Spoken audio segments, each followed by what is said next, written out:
बिस्मिल्लाहिर्रहमानिर्रहीम। अस्सलाम वालेकुम। मैं हूं सैयद आरिफ बहार और आप मेरा व्लॉग देख रहे हैं। नाज़रीन, प्रोफेसर अब्दुल गनी भट्ट कश्मीर के एक सरबरावरदा रहनुमा हैं जो कुल जमाती हुर्रियत कॉन्फ्रेंस के 2 बार चेयरमैन रहे हैं और इंतहाई हंगामा खेज़ दौर में वो इस इत्तेहाद के कि जब इस इत्तेहाद का तूती बोलता था और पाकिस्तान के हुक्मरान, उसकी मुख्तलिफ़ हुकूमतें इसको एक इत्तेहाद के तौर पर इसको तस्लीम कर रही थी, कश्मीरियों के नुमाइंदा इत्तेहाद के तौर पर, और इसको PLO तर्ज पर दुनिया से तस्लीम कराने या दुनिया से मनवाने की कोशिशें जारी थी। ये वो दौर था कि जब इसके साथ साथ पाकिस्तान और भारत के दरमियान एक पीस प्रोसेस भी चल रहा था, जिसका मकसद और मुद्दा ये था कि कश्मीर को जो तकसीम करने वाली लकीर है उसको इररेलिवेंट कर दिया जाए, कश्मीरियों के दरमियान आमदोरफ्त का एक सिलसिला शुरू किया जाए और जो बैनुल-अक़वामी बॉर्डर है उसको बरकरार रखते हुए उसको नरम किया जाए। और इस तरह का एक सारा मंसूबा उस दौर में जब चल रहा था तो प्रोफेसर अब्दुल गनी भट्ट इस इत्तेहाद के चेयरमैन थे और इस हैसियत में उन्होंने न सिर्फ भारत के 2 वज़राए आज़म के साथ, जिनमें अटल बिहारी वाजपेयी और मनमोहन सिंह शामिल थे, उनसे मुलाकातें की, बल्कि चूँकि इस अरसे में भारत में चूँकि जमहूरियत थी और वहाँ इस अरसे में 2 हुक्मरान तब्दील हुए, 2 वज़राए आज़म तब्दील हुए, लेकिन पाकिस्तान में उन दिनों आमरीत थी जनरल परवेज़ मुशर्रफ की और उनकी ज़ात का और उनके इक़्तिदार का एक तसलसल जारी था। तो उन्होंने इस अरसे में जनरल परवेज़ मुशर्रफ के साथ भी मुलाकातें की, इस्लामाबाद में भी मुलाकातें की, दिल्ली में भी मुलाकातें की। यूँ एक तिकोनी मज़ाकरात का एक अमल जो है वो उस वक्त चलता आ रहा था। तो प्रोफेसर अब्दुल गनी भट्ट एक दानिश्वर हैं, एक फ़लसफ़ी हैं, उस्ताद हैं। एक तवील अरसा उन्होंने दरस व तदरीस का फ़रीज़ा अंजाम दिया है और फिर जब उनके ख़यालात से भारत की हुकूमत नाराज़ और नाला होने लगी तो उनको मुलाज़मत से बरतरफ़ किया गया और यूँ उन्होंने सियासत में कदम रखा। उनकी सियासत और 1987 में कश्मीर में सामने आने वाले सियासी इत्तेहाद, मुस्लिम मुत्तहिदा महाज़ की जो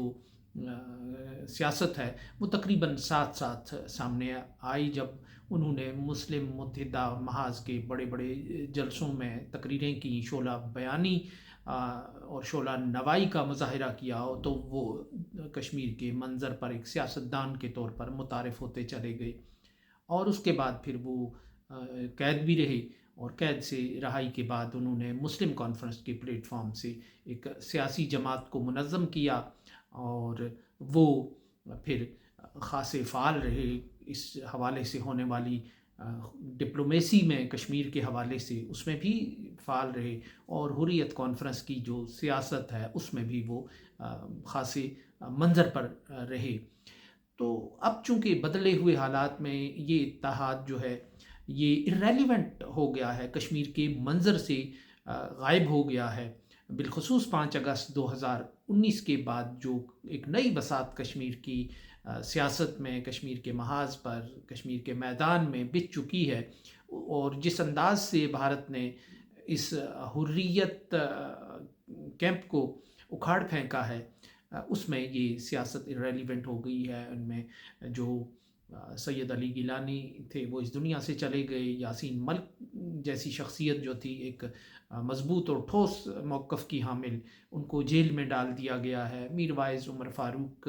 नज़रबंदी की हालत में हैं और प्रोफेसर अब्दुल गनी भट्ट जैसी जो शख्सियात हैं, जो दानिश्वर हैं, फ़िलासफ़र हैं और समझते हैं, सियासत के इसरार और रमूज़ पर गहरी नज़र रखते हैं, वो पीराना साली के बायस और ख़राबी सेहत के बायस आज ख़ुद इस स्टेज से पीछे चले गए हैं।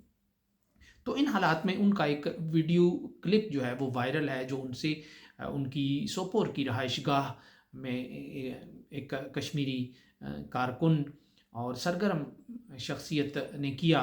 और जिसमें प्रोफेसर अब्दुल गनी भट्ट साहब की जो गुफ्तगू है वो ज़ाहिर है उनके तजर्बात और मुशाहिदात का निचोड़ है। तो वो उसमें एक एहसास ज़िया का शिकार नज़र आते हैं, एक पछतावा भी है, एक ऐसे तीर अंदाज के तौर पर वो नज़र आ रहे हैं कि जिनकी जो तिरकश है उसके सारे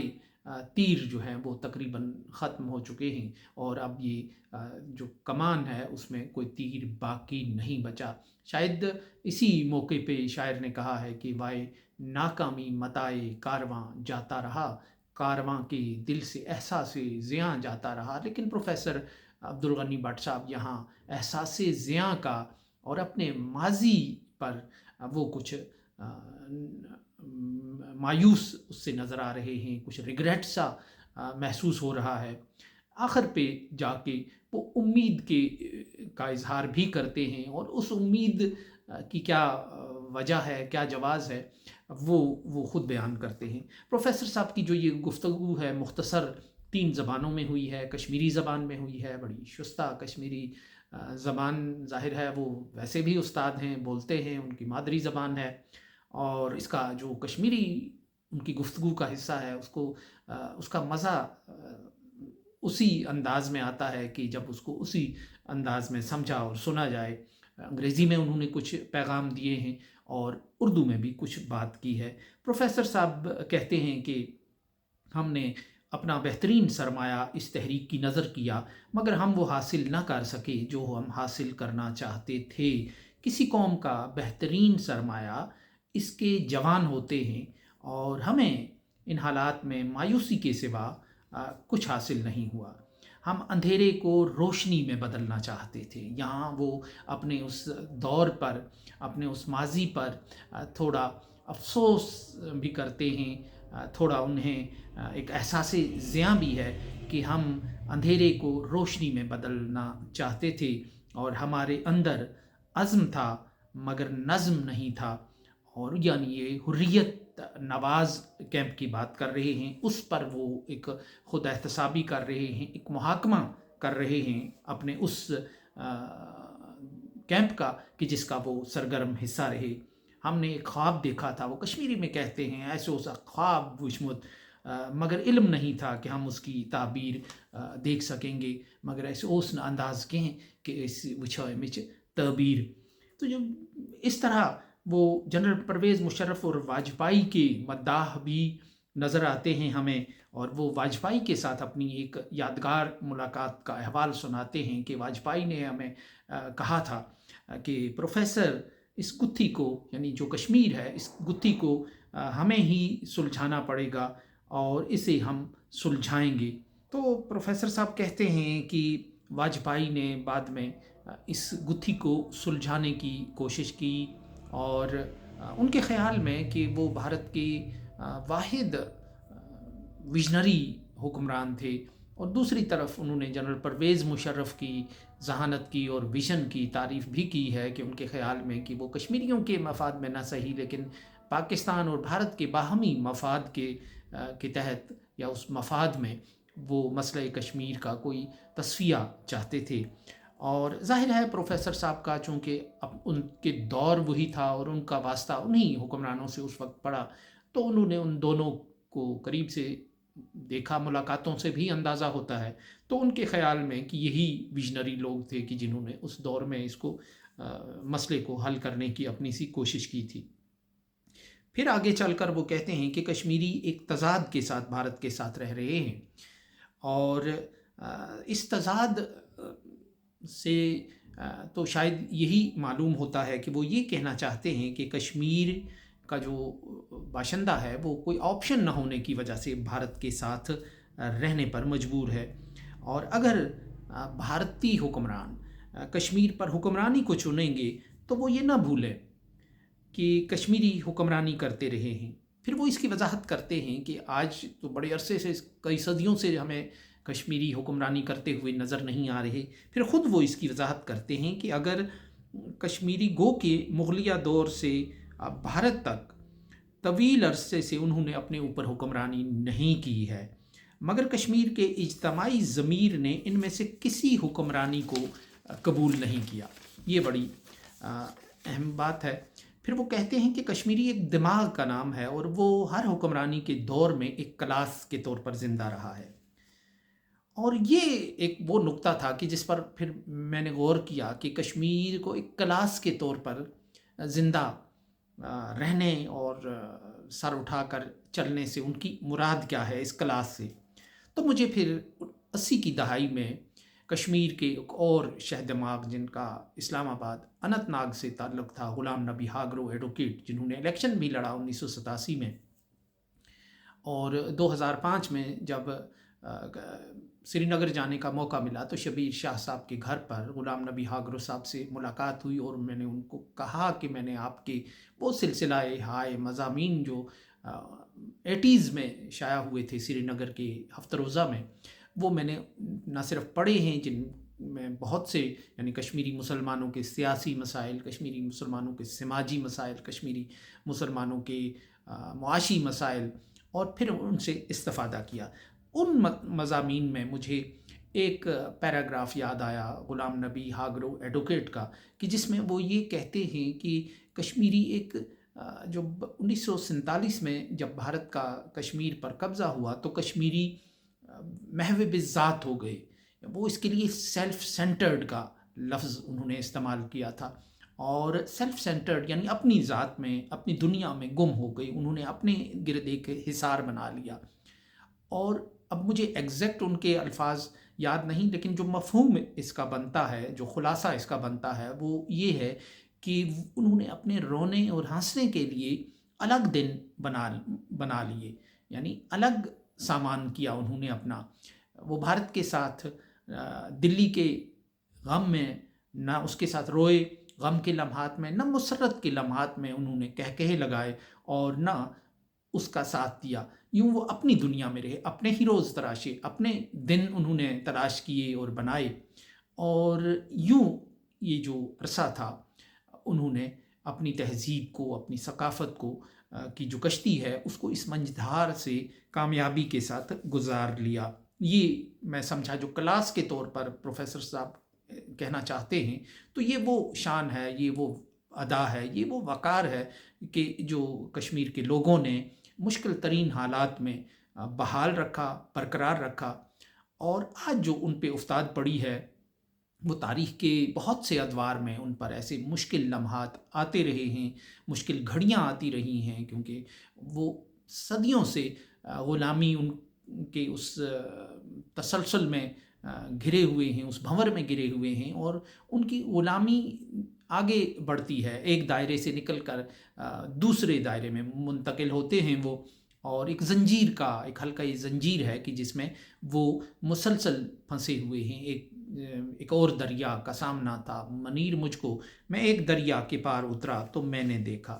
تو یہاں وہ پھر بھارت کے لوگوں سے، ان کے حکمران کلاس سے وہ محو گفتگو ہوتے ہوئے نظر آ رہے ہیں کہ اگر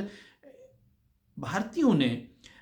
یہ راستہ چنا کہ وہ کشمیر پر حکمرانی کریں گے تو انہیں یہ سوچنا چاہیے، they will have understand that Kashmiri is a ruler, کہ کشمیری از خود ایک حکمران ہے، اور حکمران کبھی یہ نہیں چاہتا کہ اس پر حکمرانی ہو. تو یہاں پھر پروفیسر صاحب کے اس معاملے کو پر اگر غور کریں تو دل کی حکمرانی ہے، کہ وہ اپنے دل کا حکمران ہے، اپنے ضمیر کا حکمران ہے، اپنے ظاہر ہے یہ فاروق عبداللہ کی حکمرانی کی بات نہیں ہو رہی اس صورت میں، یا مفتی سعید کی بات نہیں ہو رہی، یا آزاد کشمیر کے میں چودھری انوار الحق صاحب کی حکمرانی کی بات نہیں ہو رہی. تو ظاہر ہے جب وہ یہ بات کرتے ہیں کہ کشمیری حکمران ہے تو پھر وہ اپنے دل کا ہی حکمران ہو سکتا ہے. اور جو دل کی حکمرانی ہوتی ہے اس کو آپ دلوں کو نہ طاقت کے ذریعے نہ ڈنڈے کے ذریعے آپ چھکا سکتے ہیں، نہ اس کو سرنگوں کر سکتے ہیں آپ، بلکہ جو دل اگر کسی کے ساتھ نہ دھڑکنا چاہے، کسی دھارے میں نہ بہنا چاہے، تو آپ اس کا کچھ نہیں بگاڑ سکتے. تو ان کا کہنے کا جو مقصد اور مفہوم ہے وہ یہی ہے کہ کشمیری اپنے دل کے حکمران ہیں. آپ اگر انہیں نہیں اس فریم میں جگہ دیں گے، ان کے جذبات کو اور ان کے احساسات کو، تو وہ آپ کے ساتھ دل سے نہیں چلے گا. ان کے سر تو آپ کے سامنے شاید جھکے ہوئے ہوں، لیکن ان کے دل آپ کے ساتھ نہیں ہوں گے. یوں پروفیسر صاحب نے ایک محاسبہ کیا ہے، اپنے دور کا محاسبہ کیا ہے، اپنے اس کیمپ کا محاسبہ کیا ہے جس کے وہ سربراہ بھی رہے، ترجمان بھی رہے، اور آج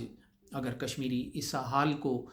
پہنچے ہیں کہ ان کے سامنے کوئی راستہ نظر نہیں آتا، تو یہ خود احتسابی کا بھی ایک انداز بھی ہے، احساس زیاں بھی ہے۔ لیکن آخر میں جا کر وہ کہتے ہیں کہ کشمیر کا جو انہیں امید نظر آتی ہے وہ کسی پاس پڑوس کے ملک سے اتنی زیادہ نظر نہیں آتی، بلکہ وہ کشمیر کے جو عام آدمی کا حالات سے سمجھوتا نہ کرنے کی روش ہے، وہ کہتے ہیں یہ زندہ رہے گی، اور یہی امید کا ایک پہلو ان کو نظر آتا ہے۔ پھر وہ بھارت اور چین کے درمیان ایک جو کشیدگی ہے، بالخصوص 5 اگست 2019 کے بعد، اس میں انہیں کچھ سرنگ کی دوسری حصے میں دوسری جانب روشنی آتی ہوئی محسوس ہو رہی ہے۔ لیکن اس کے علاوہ مجموعی طور پر پروفیسر عبدالغنی بٹ جیسی شخصیت جو ہے وہ حالات سے مایوس نظر آ رہے ہیں۔ ظاہر ہے ان کے خواب کرچی کرچی ہو گئے، ان کے ہمدرد اور ہم نوا اور ان کو توڑ نہ پہنچا سکے، حسب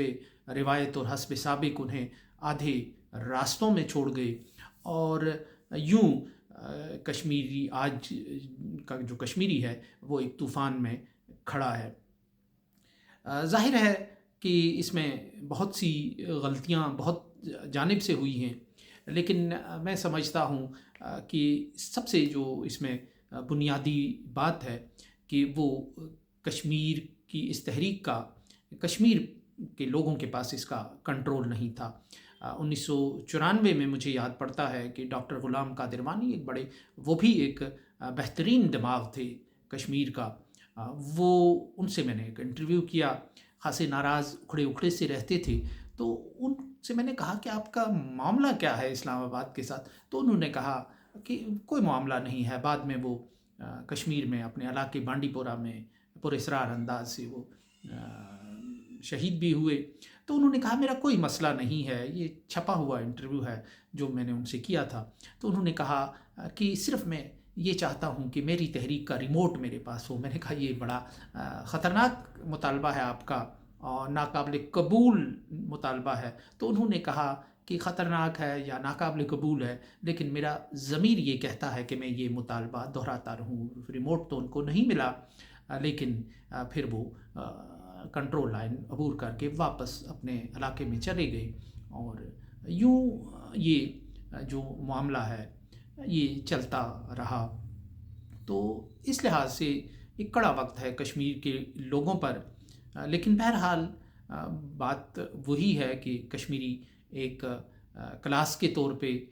اس دور کو کس طرح گزارتا ہے، کس وقار کے ساتھ، کس متانت کے ساتھ، کس حکمت کے ساتھ گزارتا ہے، اب دیکھنے کی بات یہ ہے۔ اب دائیں بائیں سے کوئی بہت زیادہ توقعات تو نہ انہیں رکھنی چاہیے، اور نہ وہ رکھ رہے ہیں۔ وہ ایک ریزیلینس جو ہے وہ حالات نے ان کے اندر پیدا کی ہے، اور قدرت نے بھی رکھی ہے کہ ہمیشہ وہ گر کر سنبھلتے ہیں، گر کر کھڑے ہوتے ہیں، اور کھڑے ہو کر وہ چلتے ہیں منزل کی طرف۔ یہ اللہ تعالیٰ نے ایک فطری صلاحیت جو ہے وہ کشمیری قوم کے اندر رکھی ہے، اور ظاہر ہے جتنی بڑی آزمائش ہوتی ہے تو پھر اس کے اندر اس آزمائش پر پورا اترنے یا اس سے نمٹنے یا مصیبت سے نمٹنے کی صلاحیت بھی قدرتی طور پر اس کے اندر موجود ہوتی ہے۔ تو یہ ایک ایسا موضوع تھا کہ میں جس پر بات کرنا چاہتا تھا، یہ چھپ چکا ہے اخبار جہاں میں کالم کی صورت میں، لیکن میں اپنے جو ناظرین ہیں، قارئین کے لیے تو میں نے لکھ دیا تھا، لیکن میں ناظرین کے ساتھ اس چیز کو شیئر کرنا چاہتا تھا کہ یہ بہت اہم قسم کا ٹاپک تھا، اور یہ اس پر بات کرنا میں ضروری سمجھتا تھا۔ سو اس کے ساتھ ہی اجازت دیجیے، اللہ نگہبان۔